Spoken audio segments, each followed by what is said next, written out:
Hey, I want to welcome everybody. Steelers pre-snap. I'm Luther Dupree. Got my co-host, as always, Smoking Jim, the Hall of Famer, Claudio Rosano. Guys, thanks for coming on, man. Hey, let's get started real quick with a quick review. We had an unexpected bye week because COVID is tearing the NFL league up and players and teams are not able to play. Let's review that Texans-Steelers game. Claudio, I'll start with you first. Your thoughts? The first thing that jumps out is the halftime adjustments. I don't want to jump out too early, but the halftime adjustments that the coaching staff made and that the players made. And Houston only got 51 yards the second half. Think about that, 51 yards. The thing I liked about it is that they spread the ball around. You know, you have all those weapons, use them, and they got Ebron involved more. And, of course, the running game. Connor did well, over 100 yards. And I was glad that McFarland got a chance to show what he has, 6 carries, 42 yards. I think he's going to be big time. And if they continue to do that, I think they're going to be hell to beat. Hey, I definitely agree. Smoker Jim, your thoughts? I wasn't real impressed, man. The Steelers got an average defense. Houston was taking it to them in the first half. In the second half, I don't give the Steelers that much credit. It was mayhem and mutiny in the locker room. O'Brien and J.J. Watt and the defensive coordinator going after it, the team was divided. The second half, they didn't want to play. They wanted to get rid of that football coach. Hey, listen, I love T.J. Watt. I said when he was drafted, he would be the best linebacker in Steeler history, if not the best defensive player in Steeler history. The one thing he learned from his brother is that you can destroy black quarterbacks and not get a penalty thrown. That hit he had on Deshaun Watson, should have been a penalty. Not only was it a dirty hit in today's NFL, but it led to an interception. It's the same way with Steve Air McNair, another black quarterback that you're allowed to destroy. Michael Vick, all these guys. Even this, I don't like Cam Newton, but they can hit him and get away with it. And that's one of the things that got to change in the National Football League. They got to throw the penalties, even if it's a hit against a black quarterback. Jim always changes the subject. Just like I said before the show, I didn't know if Watson could make it through. I didn't like his offensive line. I thought we put more pressure on them. They jumped out to that 14-3 lead, but we showed up. We came back. The defense, you're right, Jim. They have not been playing well like we thought. I think has a lot to do with the preseason, not having those snaps. But they got it together. They showed a lot of heart, and I'm shocked. Claudio gave Tomlin and the coaching staff some credit. Finally, see the light. They made good adjustments. They made real good adjustments. They definitely made good adjustments. Let's say a couple good things about the coaching staff today, so brace up, Luke. Oh, okay, man. This is a new day. All right. October, Claudio's coming with it. All right, I appreciate you finally getting it. But I think they're very underrated. I think once they got in there, the offense hasn't been clicking the way you like, especially the passing game. I think they really need to get Claypool more involved. Only one catch. They did throw him a deep ball where he got a pass interference, but still they have to keep working him in. By the end of the year, he should be getting, a couple looks a game, more than 2 or 3. All right, but let's look at the offense. Smoke and Jim, I'll start you off. Let's look at our offense versus the the Eagles' defense. What are your thoughts? Well, I always say we got the greatest offense in the NFL history that never scored 30 points all season long. Everybody's scoring 30 points. Listen, this offense is unstoppable. I agree with you, Luther. It's just a matter of timing. Ben's a Hall of Fame quarterback. Even at 38, he looks great to me. But a lot of it is timing. Ben always had veteran receivers. He got receivers now that he's never played with, other than Juju and McDonald. He got to adjust. You see him overthrowing some of the deep routes, because some of Going the out receivers, for a some few of the years. receivers are faster than some of the other receivers, man, and they'll tighten that up, man. But as far as the defense for Detroit, man, outstanding defense. The defensive front seven is great. I think they lead the NFL with like 17 sacks, man. They're gonna get after the Pittsburgh Steelers offense today, no doubt about it. You mean the Eagles? Yeah, what I say? You said Detroit. All right. I thought Oh, same you thing, put same thing, that- same thing. Yeah, the Eagles. All right. Hey, the Eagles beat Pitt yesterday. The Eagles may beat the Oh man, Steelers today. with a quarterback that should have been at Pitt, but that's a whole nother story. Why would he want to go? Why would he want to go there and play Well, in front of an empty stadium? well, he Boston went, College well, and well, Notre Dame is much he better. went to Notre Dame and didn't play at all. So that's why I For said me, he went to Notre Dame and didn't play at all. Now he's at yes, Boston College. yes, and he'll be the next Joe Burrows who couldn't play at Oh, Ohio State okay, all right. because Ohio State Once Ohio State don't play again, white we're way quarterbacks. off. He's not the Ohio next State Burrow. don't play white quarterbacks, so he had to transfer. Because they don't want them to get hit hard. All right. Yeah, he'll be the NFL Rookie of the Year this year, but he couldn't play for Ohio State. Should be an investigation. Hey, who's the quarterback now at Ohio State? Probably the number I 2. have no idea. I have no idea. I don't think they're. I'll tell me in November. That's their first game.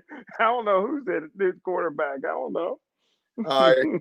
We got my man Jason Hall, Peabody legend. He says the offense will be fine. It's week 5 and they're 3-0. There are definitely some things to improve on. Okay. Yeah, I think so. Claudia, your thoughts? Our offense versus Eagles defense. As Jim said, the Eagles defense, the front line, they're leading the NFL. Well, the defense is leading the NFL in sacks with 17. Pittsburgh's got 15. But they don't blitz. But their secondary is the weakness. Yeah. So I'm going to kind of ride the fence here and say this. I definitely think the Steelers should pass more. Like the first week against the Broncos, or not the first week, against the Giants, I think I said, or against the Broncos, I said the Giants. Let me start over again. Giants, mix it up, bounce, attack. Against Broncos, I said play 70s football, pound it. Last week, I believe I said balance attack. This week, I'm going to say balance attack with a little more emphasis on the passing game. Use the weakness of the Philly secondary. They're not very good. And the thing is, I was just thinking about something. Speaking of Philly, the Philadelphia 76ers in the 70s, they had Doug Collins, Dr. J, World B. Free, George McGinnis, Daryl Dawkins. They had all these great offensive players, but there was only one ball. Right. Okay. Steelers, there's only one ball. But I think that the guys have a good enough attitude that they're not saying like an Antonio Brown, give me the ball, give me the ball, give me the ball. I would like to see them use Claypool a little bit more, target him more because he's big time. Juju, use him in spots because I still don't have – I don't think he's the number one receiver just yet. I think Claypool is. Use those tight ends and get the back some work. So I really think that they can use all the weapons and get a good rhythm that way. And for example, last thing in baseball, we call it pitching backwards. Instead of the first pitch being a fastball, they'll throw a changeup or a slider. Okay. In football, first down for today, pass the ball. Maybe if it's 3rd and 2, maybe run the ball, mix it up a little bit. You have the weapons, you have the ability to do it. Do it. Okay. Now, when I look at the offense, we definitely should be doing better. You look at our point score, we have about 80 through 3 games. Our weapons, it should be better. I did like we finally got Anthony McFarland the ball, and you could see when he touches the ball, there's a big diff to speed. It's like, wow, who is that guy in the backfield? Because he's running at 4.3. I think the more we get him some trick plays, get him loose. Can't try to keep using him on 3rd and 1 because he's not going to get it. But we can definitely get him to the outside. I think we have to loosen it up. And, they're spoon-feeding these rookies right now. Claypool is still trying to work his way in. And Ben, he's been struggling with that deep ball for a while. He really has. He missed a couple against the Texans. He's still not right. I don't know, about his arm. We'll see. I think they'll get it together. The defense is really where I'm questioning right now. We shouldn't be struggling with these sorry teams like we are. Denver, New York, Houston, all teams that have a combined 1 victory in about 12 games. And the team they're coming in today, another team, 1 victory, 2 losses, and 1 tie. So I think we really I think we could have an offensive explosion this week against the Eagles. When Avonte Maddox is your starting cornerback and he's out, imagine the guys you have behind him. I'm glad he made it. I didn't think he was going to make it when he was at Pitt, but he, somehow these Pitt cornerbacks somehow find a way on the NFL rosters. I don't know how. When they're at Pitt, I just see them getting smoked. Next thing I know, they're on the NFL roster. So kudos to the coaching staff. But I think we could have some big games. I think Ben those for about 300 and 3 or 4 touchdowns. I think we can really get busy with this secondary. Looking at the defense, going to you, Claudio. Our Steelers defense hasn't been what we expected. What do you think we can do against this Eagles offense, against a struggling Carson Wentz? So for QBR of like a 45. I think the good thing is that I think they're going to use the same philosophy they did to shut down Watson, to shut down Wentz. By that, I mean Wentz is more effective when he's out of the pocket. And I think that's what they played that against Deshaun Watson last 2 weeks ago, and they were able to do a good job against him. Wentz, I don't believe, is as good as Watson. He's not as dangerous, but I think they will utilize that same defensive play calling, at least in the second half. But Miles Sanders is tough. So if I were Philly, I would try to establish the run first, and then they can go to their tight end, and they have 2 receivers that are relatively new, but they're not bad. But the Steelers defense, I'll get to my huddle in a second. They're not doing as well as everybody expected them to do. Some people were saying this could be the greatest defense of all time. Jim was the only one who really stayed on the same course and the same pattern, saying that he thought they were overrated. I blame the players' intensity on it. I think it kind of goes in and out instead of staying focused the entire time. But I think that the big key is establishing the run for Philly, and they're going to chase Wentz, but that's when he's most dangerous. But they can apply the same philosophy they did 2 weeks ago against Deshaun Watson and hopefully shut him down. All right, Smoking Jim, your thoughts? Hey, great job, Claudio. But you guys ain't giving Philadelphia. They're in first place. First place versus in the worst division in football. Hey. Well, they did beat the defending NFC champion San Francisco 49ers last week. So you're your favorite quarterback in the league. Well, you're only as good as your last game, and they beat the defending champions last game. That boy's a beast right there, that rookie for San Francisco. He's a freak of nature. And well, the one thing I can say is if the Philadelphia's offense can do whatever they want against the Pittsburgh Steelers defense. Wentz can have a field day. He can throw for 300 yards. But if the Pittsburgh Steelers are going to win, they're going to have to shut down the homecoming guys. Miles Sanders is a beast. He's a former Steel City Sports World most valuable high school player. This is a guy that can catch, run, and he can block, and he's a pretty intelligent guy. Deshaun Jackson, who grew up on the Hill District, and instead of transferring to Gateway, he moved to California. But he practiced this week, and he's still very fast. He's outstanding, and I'm surprised he got hurt this year, being that he's been talking to a lot of rabbis. Listen, they got a little running back, Boston Scott, that is only 5'7", 205, but he can return kickoffs for you. He got some splash ability out of the backfield. Listen, there's nobody on the team that can cover tight ends. Devin Bush is a very disappointment, but Zach Ertz is one of the best tight ends in football. This is a guy that nobody can cover. You're going to have to, try to double team this guy, and that's the keys to victory, is to try to shut down the big play guys, try to keep Philadelphia under 30 points, because the Pittsburgh Steelers have a hard time scoring more than 30. All right. Before I get to mine, Jason Hall again. is in the chat. No such thing as a shutdown defense anymore. Make plays to win the game and try not to give touchdowns. Good point, James. Good point. I like that, Jay. And I think he's right. You know, last year, the Steelers defense really stepped it up when we had some very bad quarterbacks. Jim's favorite quarterback, Duck. He did a lot of sucking last year, and Mason Rudolph wasn't it. So the defense really stepped up. Now with Ben back, they haven't played up to par. I think it's a lot. They haven't had that repetition. The pass rush has been there, but the secondary and the linebackers have been, other than Watt and Dupree, have been kind of, you know. Let me ask you guys a quick question, if you don't mind, Luth.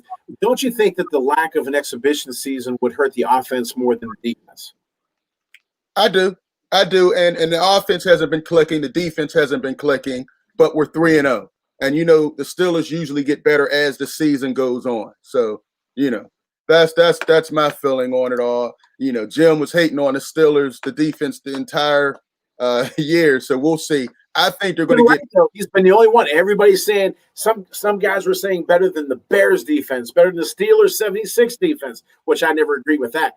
But I did think they were going to do better. I'll get to that again in my huddle. But Jim's the only one who stayed on the same path and said average. Yeah, you're right. I like Jason's point. There's no defensive stoppers. Like he said, there's no shutdown. They all go for the splash plays, they say, which I think can hurt you. Mm-hmm. It can hurt you. And you know, we're still trying to find Minka Fitzpatrick. You know, we really expect some more big plays from him right now. Teams are trying to avoid that side of the ball, and they're still Edmonds is involved in a lot of plays. They're looking more on that side of the field. I think Minka wants to do some more freelance work, and they're trying to, you know, set that up. But you know, we'll see. I need him to have some big games. I think today it can start. But listen, one guy I think is not getting the credit is Mike Hilton. This guy plays hard. He had a big key interception last week against Watson when they were driving, maybe to take the lead. All this guy does is make plays. They send him on blitzes. He watches receivers, and he's always around the ball. If the ball's in the air, Mike Hilton is coming somewhere. So, you know, I like how he's playing in the secondary. But outside of that, I think most of the other guys are struggling. He's making his plays. Hey, Luther. Those guys, I need them to stop. Yes. Not to cut you off. Mike Hilton is also leading the team in tackles, and he's only a part-time player. That's incredible, man. Yeah, the guys, like you said, it's all over the field, you know. Definitely, man. We have to start giving this guy some credit, man. You know, he plays with more heart. The guy's always around the ball. I love seeing him out there. Hey, but Claudia, let's get to your segment. I know you have some things to say as we get ready to wrap up.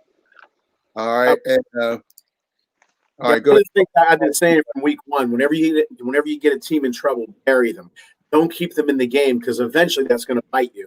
And I do not blame the coaching staff at all on that play calling or their energy or anything, their passion, because no coach, be it the head coach, offensive coach, defensive coach, none of them feel that they have a big enough lead. The Steelers could be up, or any team could be up by 50. They never feel like they have enough. So that intensity is always there. I think that the Steelers, I think they lose focus. I think they should have been blowing those teams out. That's just like, for example, Clemson playing, whoever, name a small college football team. The score should not be 21-10. It should be 72-10, if that. Okay, the Steelers should have blown these guys out. Those three opponents, the Giants, Denver, and Houston, have one win between them. And they've been keeping them in the game. And I think eventually that's going to bite you. And I do not blame the coaching staff at all about that. I blame the players. They have to keep that intensity. They have to play a complete four quarters. Okay. All right, Smoking Jim. Let's go to yours. What's your segment, buddy? Hey, I just want to say to everybody, if they can say a prayer, not only for the president of the United States, but everybody that got COVID. And the one thing I can say about the President Trump, he was perfectly healthy till he went to Cleveland. And now 35 people in a White House got COVID and they had to quarantine Cleveland. Hey, listen, this is not a rivalry week with Philadelphia. Even though it's an in-state game, the rivalry is Cleveland, the Cleveland Browns. I told y'all last year, nobody wanted to listen. They're 3-1 this year. Cleveland. Listen, TJ Watt is my favorite player in the National Football League, but the defensive MVP is going to have to be Myles Garrett. Myles Garrett's all over the field right now. This is a trap game, like Claudio always talks about trap game. The Pittsburgh Steelers is looking forward to next week in Cleveland. The Pittsburgh Steelers is telling all their players not to use the N word again, like Mason Rudolph did. Listen, Myles Garrett's the highest paid player in football. He's unstoppable. I think that him and Alden Smith, who was out of the league for five years and is working on his sobriety, he's unstoppable. And TJ Watt. And people think that defense is not important in today's football. I tell you what, there's some defensive players that's getting it done. Okay. All right. Appreciate that, Smoking Jim. And I want to, briefly talk about my prophetic thoughts. Listen, as I watch the Steelers, they're not playing their best ball, but 3-0, and they always get better as the season goes on. I like how they're finally getting Anthony McFarland the ball. This guy is electric. We haven't seen the best of him yet. Hopefully he can stay healthy, but that speed is definitely going to be a factor. I'm looking for the Steelers to have an offensive explosion today. Eagles have a lot of injuries. Their receivers are down. No Deshaun Watson, no Alshon Jeffrey. Miles Sanders is looking to have a big game. As you mentioned, we gave him our MVP when he came out of Woody High before he was going to Penn State. He told us that he's going to the NFL, and he's doing this thing. I'm very proud of that young man. He looks great out there, fast, catches the ball, but he's going to be in some trouble today. I think the defense will finally make some plays. Carson Wentz has been throwing the ball all over the field to the other team, hasn't been making the right reads. If we get back under control, I think Bush, has to step it up. We have to do some things, but the receivers are limited. Only player we really got to worry about is the tight end. Ward looks pretty nice, but I think we can do some things. But look for Anthony McFarland to get some nice run. I look for him to have more passing yards than Miles Sanders. I look for Mike Hilton to continue his great play. And 4-0 after tonight is what I'm calling. All right, let's go to the prediction stage. Claudio, what are your thoughts? What prediction do you have? I'm thinking that Philadelphia is going to try to put Wentz in the position to succeed. I think they're going to try a few gadget plays, and I think they're going to run Sanders a lot. They're going to try to establish the run. Having said that, if the Steelers play 4 quarters like they have to, and I do think the offense is going to be finally score with 30 points, I think the Steelers are going to win 31-23. Okay, all right. But spread the ball around. Spread the ball around. As I said, mix it up. Get Philly off balance, but I do like Pittsburgh to win 31-23. Okay, Smoker Jim, what you got? Well, again, the Pittsburgh Steelers, because of the soft media, like Free Lunch Ed Bouchette, them that never reports anything negative on the Roonies. Governor Wolf allowed the Steelers to have 7,500 tickets today. But the Roonies are only giving out 5,500 tickets to the season ticket holders who didn't opt out because he wanted to use the other 2,000 for family and friends. But nobody's reporting that. Hey, listen, I think it's going to be a high-scoring game. I think it's going to be a little bit windy, and I'm predicting the Pittsburgh Steelers behind 5,000 fans and 2,000 Roonies will win 42-35. Wow. Jim must have the overload. Right, of course. We hit last week. Let me Jason Hall calls 27-21 Pittsburgh Steelers. I like that score. That's kind of what I had, but I had I think the Steelers offensively can really do some things against the Philadelphia Eagles. I'm going 28-10. 4 touchdown passes by Big Ben. I think he can really expose the secondary. Claypool, they have nobody that can check this guy. Chase explodes, 2 touchdowns. Juju will probably have a touchdown as well. I like this receiving core. I think it's just a matter of time. Only thing, we may have some rain that affects this game. but I think defensively we can finally do that. So we'll see what happens, Hey, man. Luther. Yeah. Hey, Luther, can I ask you one question? And Claudio, you can answer this too if Luther flip flops on it. Oh, Luther, why haven't this, in your opinion, why the Steelers can't score over 30 points? That's puzzling to me.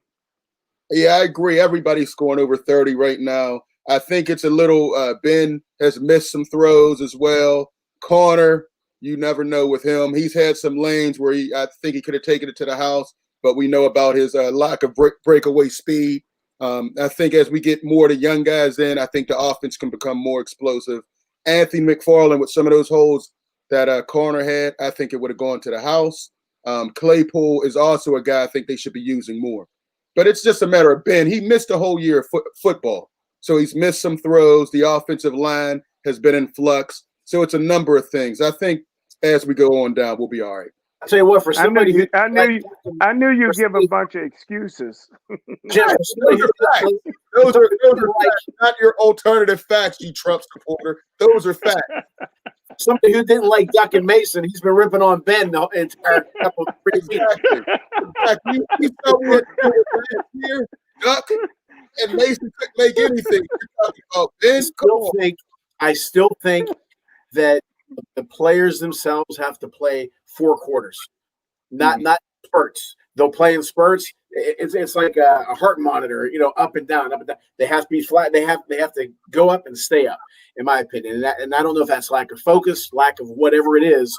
I'm not in the locker room, but I'm not going to blame the coaches on this. I'm definitely going to blame the players because, as I said earlier, the coaches want to win by 60 every game. They never feel they have a safe enough lead. And I think the offense and defense, they kind of get the foot off the pedal a little bit. All right. Well, we got that. That's our time. But real quick, we want to get our fantasy updates because we be getting some feedback on that. All right. Real quick, play or sit? Ben, start with you, Smoking Jim. You got to play Big Ben. Play him. I say he's a play. Claudio? Definitely playing with that secondary with Philly. You got to play him. Okay, let's look at the running backs. Now, if you have the Steelers, you got Corner. You got McFarland, who looked like he's going to get the ball. You have Samuels possibly and Snell. Do you play any one of them? Starting with you, Claudia. Not Snell, Connor, and McFarland, yes. How about you, Jim? Sit them all on the bench. I say you can play Corner. I think he'll be able to get some yards. I don't know if McFarland's going to get the ball as much as I'd like him to get. I do have him on one of my teams. Haven't played him yet. I would say play Corner. I think he'll get some rushing yards, but you never know when that injury bug's going to come up. What about Miles Sanders, Claudia? Do you play or sit him against the Steelers defense? I'm going to use the hell out of him, and I think he's going to have a big game. Jim? Curtis Martin, who will never get in the City League Hall of Fame as long as I'm on the committee. Well, that must be a great Hall of Fame. He ripped the Pittsburgh Steelers one time for about 200-something yards. This is going to be a great homecoming for Miles Sanders. I think he's going to do to the Steelers what Curtis Martin did and rush for 200 yards.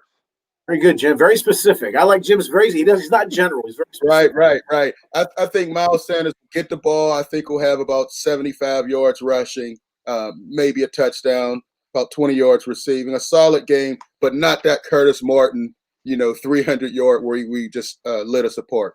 Receiver-wise, back to you, Smoking Jim. What do you think about as far as receivers? Juju, Deontay Johnson, Claypool, James Washington, any of the tight ends? Well, if I want somebody to drop a pass, I put Deontay Johnson in there. But I want the greatest Steeler. I want the greatest Steeler receiver in Pittsburgh Steeler history. So I'm gonna play Chase Claypool. Would you stop with this greatest? Come on, let him get through a Rookie of the Year trophy first, Jim. Greatest? That's a little much. All right, how about you, Claudia? Any receivers? Play Claypool, and I'm going to throw a curve at you and play the greatest tight end in the history of football by far. Get rid of Ditka and Kellen Winslow.